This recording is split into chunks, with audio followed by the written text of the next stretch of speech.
Well, I picked up another one. 71 Catalina Convertible. The fenders were gone on it. Didn't have a passenger side door. There's a lot of rot on the driver's door. I do have an OS driver skin for it.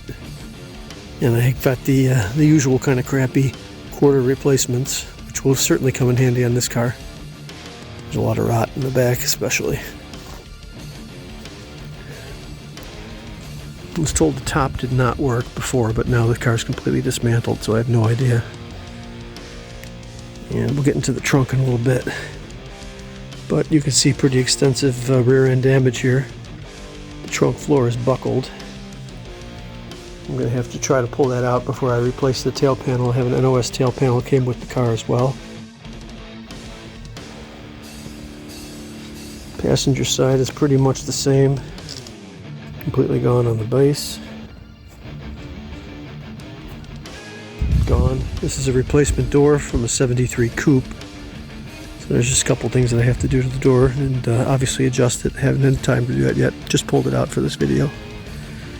And I'm going to see if I can get the top down. The car will look pretty cool sitting in the garage with the top down. So basically pretty bare bones car, no accessories. Manual windows. Not even a clock in the dash. But we'll see. I'm going to add some features to the car. Dashboard's in pretty good shape. There's a couple of dents. Guy had it out of the car and stored it. Got crushed on the driver's side. I'm going to have to see if I can pull those out. If not, I've got extra dashes. And again, the top, I've got to really take a good look and see if I can repair the existing structure, if I got to go out and buy any new parts. But the interior is certainly salvageable for now. The only rip is right there in the seat. Not too bad. He did put new floors in. There's a couple pinholes in front. Not those big sunlight coming in with the smaller ones. So I'm going to be going through that. First and foremost, I got to change the body bushings under the car. Some of them the bolts are missing. So I'll take care of that as soon as possible. And then I'll try to pull the dent out in the rear, see and make sure the frame is level, stuff like that. It does have a 400 two-barrel. Again, it's a non-AC car. I've got probably 95% of the parts for the car. Some of them are not worthy of restoration, but I've got a line on all that stuff. And the front of the frame looks really good. And obviously, there's no damage. There was a little damage up front here, which I already kind of worked out. The fender must have been smashed and kind of bent the cowl up a little bit. I had to get the drain out of there, and I did, so I had to get it out of the way. But you can see there's a little bit of rot there as well, so I'm going to have to do a lot of spot welds. All clear glass, which is kind of a rarity on these cars. But it's clear glass. I did both doors I picked up had tinted glass for a coupe.